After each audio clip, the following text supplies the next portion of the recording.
നമസ്കാരം. ഫണ്ട് 360 പുതിയൊരു അധ്യായത്തിലേക്ക് സ്വാഗതം. ഇന്നത്തെ നമ്മുടെ വിഷയം സ്പൂഫിംഗ് ആണ്. എന്തുകൊണ്ട് ഈ വിഷയം എന്ന് വെച്ച് കഴിഞ്ഞാൽ, കഴിഞ്ഞ ദിവസം സെബി സ്പൂഫിംഗ് നടത്തിയിട്ടുള്ള ഒരു റിസർച്ച് കം ബ്രോക്കറേജ് ഫേമിന് എതിരായിട്ടുള്ള ഒരു ഓർഡർ ഇറക്കി. അപ്പോൾ സ്പൂഫിംഗ് എന്താണെന്ന് നോക്കാം. സ്പൂഫിംഗ് എന്ന് പറയുന്നത് ഇന്ത്യൻ മാർക്കറ്റിൽ അത്ര പരിചിതമല്ലെങ്കിൽ കൂടിയും കഴിഞ്ഞ 1-2 ദശാബ്ദങ്ങളൊക്കെ ആയിട്ട് മാർക്കറ്റിൽ പലപ്പോഴും നിലനിൽക്കുന്ന ഒരു പ്രതിഭാസമാണ്. അതായത് ഏതെങ്കിലും ഒരു പ്രത്യേക കമ്പനിയുടെ ഷെയർസിൽ വലിയ വോളത്തിലുള്ള ഒരു ബൈ ഓർഡർ ഇടുക. അപ്പോൾ വലിയ വോളത്തിലുള്ള ബൈ ഓർഡർ ഇടുക എന്ന് പറയുമ്പം അതിന്റെ പ്രൈസ് സാധാരണ രീതിയിൽ കറന്റ് മാർക്കറ്റ് പ്രൈസിനേക്കാളും കുറച്ച് താഴെയായിരിക്കും, പക്ഷെ വോള്യം വളരെ ഉയർന്നതായിരിക്കും. ഉദാഹരണമായിട്ട് പറയുകയാണെങ്കിൽ, ഒരു കമ്പനിയുടെ ഷെയർ ഇപ്പോൾ ട്രേഡ് ചെയ്യുന്ന വില 100 രൂപയാണെന്നിരിക്കട്ടെ. അപ്പോൾ 98 രൂപയ്ക്ക് വലിയൊരു ബൈ ഓർഡർ ഇടും, ലക്ഷങ്ങളോ കോടികളുടെയോ വോള്യങ്ങളായിട്ട്. അതും അൺഡിസ്ക്ലോസ്ഡ് അല്ല, ഡിസ്ക്ലോസ്ഡ് ആയിട്ട്. അതായത് നമ്മൾ മാർക്കറ്റ് ഡെപ്ത് എടുത്ത് നോക്കി കഴിയുമ്പം ഇതിൻ്റെ അകത്ത് ആസ്ക് ബിഡൊക്കെ എടുത്ത് നോക്കി കഴിയുമ്പോൾ ബൈ വോള്യം വളരെ വലുതായിട്ട് കാണും. അതേസമയം സെല്ലേഴ്സിന്റെ സെൽ വോള്യം വളരെ ചെറുതായിട്ടും കാണും. ചിലപ്പോൾ സെൽ വോള്യം 2000 ആണെങ്കിൽ ബൈ വോള്യം എന്ന് പറയുന്നത് ചിലപ്പോൾ 10 ലക്ഷം ഒക്കെ ഉണ്ടാകും. അപ്പോൾ ഇതുകൊണ്ട് സാധാരണ രീതിയിൽ വോള്യം നോക്കി ട്രേഡ് ചെയ്യുന്നവരെ സംബന്ധിച്ച് കിട്ടുന്ന ഒരു സന്ദേശം എന്താണെന്ന് വെച്ച് കഴിഞ്ഞാൽ, ഏതോ വലിയൊരു ഇൻസ്റ്റിറ്റ്യൂഷണൽ ബയർ ഉടനെ വന്നിട്ട് ഓർഡർ പ്ലേസ് ചെയ്തിട്ടുണ്ട്, ഈ ഒരു കമ്പനി വളരെ ബുള്ളിഷായിട്ട് മുകളിലേക്ക് പോകാൻ പോവുകയാണ്. ഇതിനെ തുടർന്ന് ഒട്ടനേകം പ്രത്യേകിച്ച് റീറ്റെയിലേഴ്സ് ഓടിക്കൂടുകയും ഈ ഒരു കൗണ്ടറിൽ വലിയൊരു ബൈയിങ് ഇൻട്രസ്റ്റ് വരികയും ചെയ്യും. നമുക്കറിയുന്ന പോലെ തന്നെ ഇന്നത്തെ രീതിയിൽ ഒട്ടനേകം ആൽഗോസ് ഉള്ളതുകൊണ്ട് ഒരു ആൽഗോയും സെറ്റ് ചെയ്തിരിക്കുന്ന ഈ പറഞ്ഞ പോലെ ബൈസെല് വോള്യൂം ക്രോസ് ഓവർ ഒക്കെ ആണെങ്കിൽ വലിയൊരു റേഷ്യോ ആണ് അപ്പോൾ അവിടെ വരുന്നത്. അപ്പോൾ ഒരുമാതിരിപ്പെട്ട സെറ്റ് ചെയ്തിട്ടുള്ള എല്ലാ ആൽഗോയും ബൈയിങ് തുടങ്ങുകയും ചെയ്യും. റീറ്റെയിലേഴ്സ് മാനുവലായിട്ട് ചെയ്യുന്നവരും ആൽഗോ വെച്ച് ചെയ്യുന്നവരും എല്ലാവരും കൂടെ ബൈയിങ് വരും.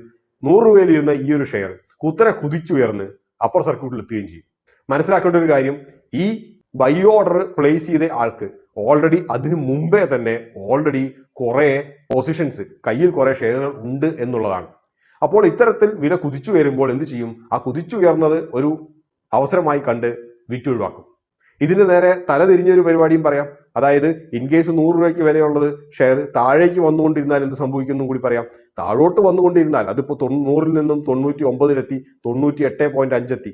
ഇദ്ദേഹം ബൈ ഓർഡർ പ്ലേസ് ചെയ്തിരിക്കുന്നത് 98-ലാണെങ്കിൽ ഉടനെ തന്നെ ആ ഓർഡർ ക്യാൻസൽ ചെയ്തിട്ട് 97-ലേക്ക് വലിയൊരു വോള്യൂം ബൈ ഓർഡർ പ്ലേസ് ചെയ്യും. ഇങ്ങനെയുള്ള പലർക്കും അതിനു വേണ്ടിയിട്ടുള്ള വ്യവസ്ഥാപിതമായിട്ടുള്ള ആൽഗോരിസം ഉണ്ട് എന്നുള്ളതാണ് സത്യം. അപ്പോൾ ഇങ്ങനെ കറന്റ് മാർക്കറ്റ് പ്രൈസിനേക്കാളും തൊട്ട് താഴെ ഒരു വലിയ വോള്യത്തിന്റെ അകത്ത് ഓർഡർ പ്ലേസ് ചെയ്ത് വില മുകളിലേക്ക് കൊണ്ടുപോകുന്ന ഈ ഒരു പ്രതിഭാസത്തെയാണ് സ്പൂഫിംഗ് എന്ന് പറയുന്നത്. ഇന്ത്യയിൽ ഇത് സ്പൂഫിംഗിന്റെ ആദ്യത്തെ പിടിക്കപ്പെട്ട കേസായിട്ടാണ് കരുതപ്പെടുന്നത്. പക്ഷേ ഇതിനു മുമ്പ് തന്നെ സ്പൂഫിംഗ് നടത്തി കാലങ്ങളോളം വിജയിച്ചിട്ട് പിടിക്കപ്പെട്ട ഒട്ടനേകം സംഭവങ്ങളൊക്കെ ഉണ്ട്. ഉദാഹരണമായിട്ട് പറയുകയാണെങ്കിൽ 2023 നിമി എന്റർപ്രൈസസ് കേസ്. മറ്റൊന്നുള്ളത് സ്പൂഫിംഗിന്റെ ക്ലാസിക് ആയിട്ടുള്ള ഒരു കേസ് എന്ന് പറയുന്നത് നവീന്ദർ സാറിയോ ആണ്, UK-ൽ 2010-ൽ. അപ്പൊ ഇയാളെക്കുറിച്ച് നമ്മൾ ഒരു വീഡിയോ ഏകദേശം 1-1.5 വർഷങ്ങൾക്ക് മുമ്പ് ചെയ്തിട്ടുണ്ടായിരുന്നു എന്നാണ് എൻ്റെ ഒരു ഓർമ്മ. അദ്ദേഹം ഒരു ബെഡ്റൂം ട്രേഡർ ആയിരുന്നു. അദ്ദേഹം ഇത്തരത്തിലൊക്കെ ആയിരുന്നു സ്പൂഫിംഗ്. പക്ഷെ അദ്ദേഹത്തിന് ഇത് ചെയ്യാൻ വേണ്ടിയിട്ട് ഒരു സോഫ്റ്റ്വെയർ ഒക്കെ ഡെവലപ്പ് ചെയ്തിട്ടുണ്ടായിരുന്നു. അതിനെ വെച്ചിട്ടാണ് അദ്ദേഹം ചെയ്തുകൊണ്ടിരുന്നത്. അതുവഴി അദ്ദേഹം നാസ്ഡാക്കിലൊക്കെ ട്രേഡ് ചെയ്തിട്ട് നാസ്ഡാക്കിലെ പേരെടുത്ത വലിയ ട്രേഡേഴ്സ് ഒക്കെ ബാങ്ക്രപ്റ്റ് ആയി പോയി എന്നുള്ളതാണ് സത്യം. അദ്ദേഹത്തിന്റെ ബെഡ്റൂമിൽ നിന്ന് തന്നെ കുറച്ചു കാലത്തിന് ശേഷം പോലീസ് പിടിക്കുകയും ചെയ്തു. ഇപ്പോൾ എന്തൊക്കെയാണെന്നുള്ളത് നമുക്കറിയില്ല. പിന്നെയുള്ളത് മൈക്കൽ കൊസോവിയാണ്. US-ൽ 2013-ൽ അദ്ദേഹത്തെ ശിക്ഷിച്ചു. ചൈനയിലെ സാങ് 2018-ൽ. പക്ഷെ അത് ഇക്വിറ്റീസിലല്ലായിരുന്നു, അത് കമ്മോഡിറ്റിയിലായിരുന്നു. കോപ്പറും റബ്ബറും ഫ്യൂച്ചേഴ്സിന്റെ അകത്ത് ഇതുപോലെ ചെയ്തിട്ടാണ് പിടിക്കപ്പെട്ടത്. മറ്റൊന്നുള്ളത് 2020-ൽ JP മോർഗൻ ചേസ് തന്നെയാണ്. അതും കമ്മോഡിറ്റിയിൽ തന്നെയാണ് ഈ സ്പൂഫിംഗ് നടത്തിയത്. $920 മില്യൺ JP മോർഗൻ ചേസിന് ആ 2020-ൽ ഫൈൻ ഇട്ടു.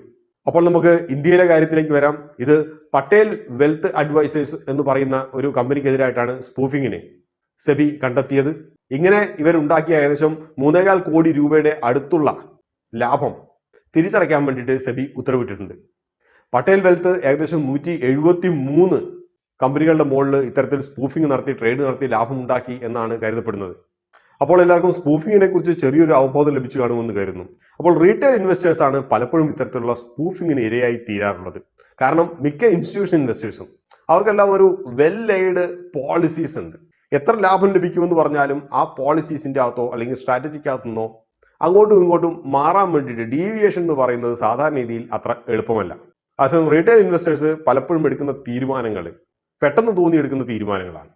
ഒട്ടനേകം ട്രേഡിംഗ് ക്ലാസ്സുകളിലൊക്കെ കാണാം വോള്യൂം വെച്ചിട്ട് നമുക്ക് എങ്ങനെ മാനിപ്പുലേറ്റ് ചെയ്യാം, വോള്യൂം വെച്ചിട്ട് എങ്ങനെ മൊമെന്റം ട്രേഡ് എടുക്കാം എന്നൊക്കെയുള്ളതിനെ കുറിച്ചൊക്കെ. അപ്പോൾ ഈ സ്പൂഫിംഗ് നടക്കുന്ന മിക്ക കേസിലും വോള്യൂം വെച്ചിട്ട് ട്രേഡ് എടുത്തിട്ട് ലാഭം നേടാനുള്ള ഒരു സുവർണാവസരമായിട്ടായിരിക്കും പലപ്പോഴും വോള്യൂം വെച്ച് ട്രേഡ് ചെയ്യാൻ വേണ്ടി പഠിപ്പിച്ചു കൊടുത്ത ആളുകൾക്ക് തോന്നുന്നത്. അപ്പൊ അതുകൊണ്ട് തന്നെ ആ ഒരു അവസരം നഷ്ടപ്പെടാതിരിക്കാൻ വേണ്ടി ഓടിച്ചാടി വന്നിട്ട് വാങ്ങിക്കും.